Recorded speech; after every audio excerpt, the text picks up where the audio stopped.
اگر کبھی کسی کا راز پتہ چل جائے تو سب سے پہلے تو اپنے دل میں یہ بات سوچیں کہ ہم کوئی بے عیب ہیں، ہمارے اندر عیب کوئی نہیں، کمزوریاں کوئی نہیں، غلطیاں کوئی نہیں، کہیں کوئی ہم نے کبھی غلط حرکت نہیں کی، کبھی نہیں جھوٹ نکلا ہم سے۔ بھائی معصوم تو فرشتے ہیں یا نبی ہیں؟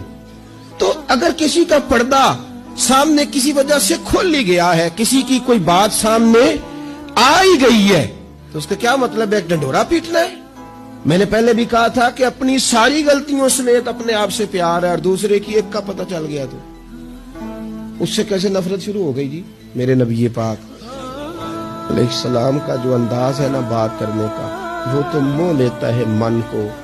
ابن ماجہ کے لفظ سنیے، نبی پاک علیہ السلام نے فرمایا کسی کی برہنگی اگر کہیں سے کسی کا کپڑا ہٹ گیا ہے تو دنیا میں اسے چھپا دے، رب قیامت میں تیری پردہ پوشی کر دے گا، اللہ پردہ پوشی تیری کر دے گا۔ اور فرمایا یاد رکھ کسی کے پردے نہ کھولنا، ورنہ تو گھر کے اندر موجود ہوگا، اندر ہی گھر کے اندر بیٹھے بیٹھے رب تجھے رسوا کر دے گا۔